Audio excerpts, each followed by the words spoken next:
আজকে আমি দেখাবো কিভাবে আপনি ফন্ট ও সাম নামের আইকনগুলো ব্যবহার করে আপনার ডিজাইনকে অনেক বেশি সুন্দর করতে পারেন। চলুন শুরু করি।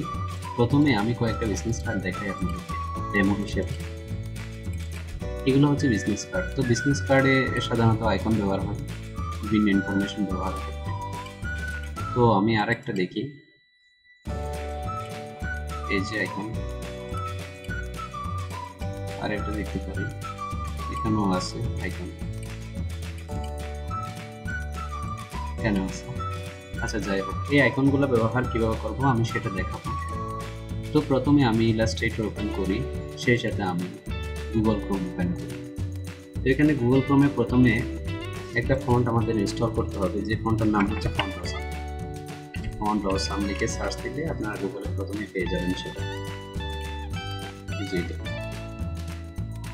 এখান থেকে ডাউনলোড করে জাস্ট কীভাবে ইনস্টল করতে হয় সেভাবে ইনস্টল করে নিন।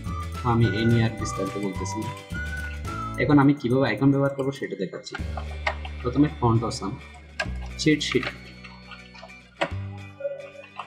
লিখে সার্চ দিবেন। প্রথমে যে ওয়েবসাইটটা আসবে সেটাতে আমরা ঢুকবো। এখানে আইকনগুলো দেখাচ্ছে, অনেকগুলো আইকন আছে এখানে। তো আমরা আইকনগুলো কীভাবে ব্যবহার করবো সেটা এখন দেখবো। প্রথমে সাপোজ আমি ইমেইলের জন্য এনভেলপের আইকনটা ব্যবহার করব।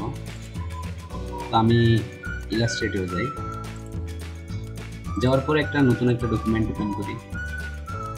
আমি এখানে বিজনেস কার্ডের সাইজটা নিলাম 3.5/2। ওকে, এখানে ব্লিড বাড়িয়ে দিলাম। আমি এখানে লিখে দিলাম হচ্ছে বিজনেস কার্ড।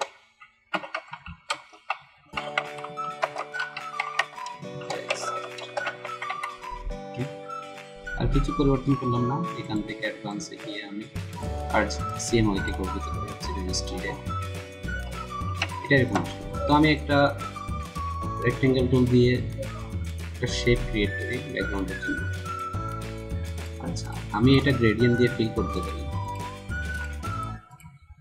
তো আমরা লাইট গ্রেডিয়েন্ট ব্যবহার করবো ডিজাইনের ক্ষেত্রে। এখানে অনেকগুলো গ্রেডিয়েন্ট আছে, বিল্ডিং থাকে, এইগুলা অথবা এটা ব্যবহার করতে, অথবা আমাদের যেটা ব্ল্যাক অ্যান্ড হোয়াইট ওইটা ব্যবহার করি। তো আমি এটাকে আরেকটু মডিফাই করি।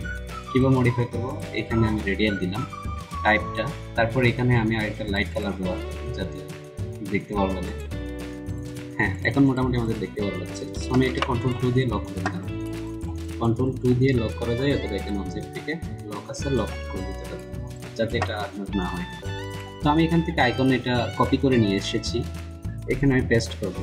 তো কন্ট্রোল ভি দিয়ে আমি পেস্ট করি। তো আমি এটা ইমেল ব্যবহার করার জন্য, তার মানে আমি যদি এই বিজনেস কার্ডে ইমেল ব্যবহার করতে চাই, এই আইকনটা ব্যবহার করবো। তো এখানে বক্সের মতো দেখাচ্ছে, কারণ এই ফন্টটা মাই প্রো দেওয়া আছে, মাই রিয়াদ প্রো। আচ্ছা, মাই রিয়াদ প্রো দেওয়ার কারণে এটা বক্স দেখাচ্ছে। তো আমি এটা ফন্ট অসাম সিলেক্ট করে দিলাম। সিলেক্ট করার পরে আমার এখানে কিন্তু এনভেলপটা এক্স্যাক্টলি যেমন ওয়েবসাইটে ছিল সেভাবে দেখাচ্ছে। তো আমি আরেকটা আইকন আনতে পারি, সাপোজ আমি ফোন নাম্বারেরটা আনতে পারি। তো আমি এখানে খুঁজে পাওয়া আসলে একটু কষ্ট, কারণ এখানে অনেকগুলো আইকনের কালেকশন। তো আমি সেটা সহজে খুঁজে পাওয়ার জন্য এখানে আমি পেয়ে গেছি অলরেডি। যদি খুঁজে না পাই আমি কীভাবে বের করবেন সেটা আমি দেখাচ্ছি।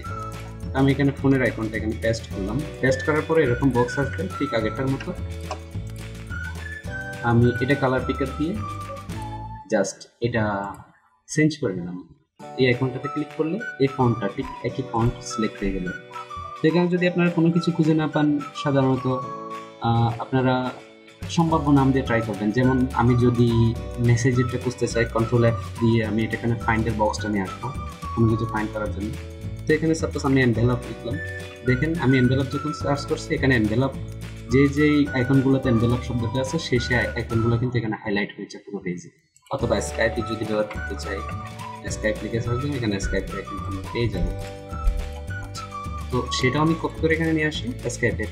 তো আমি এটাকে ফন্ট অসাম সিলেক্ট করা একটু এখান থেকে করতে পারি, আদারওয়াইজ আমি কালার পিকার দিয়ে জাস্ট এক্সিস্টিং আইকন একটা ক্লিক দিলে হয়ে যাবে। তো এগুলো কিন্তু একই সাইজের হয়ে গেল, 17 আছে। আমি সবগুলো প্রায় 12 করে দেবো, আর একটু ছোটো করা লাগবে, আমি 10 সাপোজ 11 করে দেবো। তো এগুলো আমি অ্যালাইন করতে পারি অ্যালাইন টুলের মাধ্যমে। আর তারপর যদি আমি প্রত্যেকটা দূরত্ব সমান করতে চাই, এই আইকনটাতে ক্লিক করবো। এগুলো যদিও বা বেসিক। আচ্ছা, এখন আমি এখানে নামগুলো লিখতে পারি, সাপোজ ইমেল,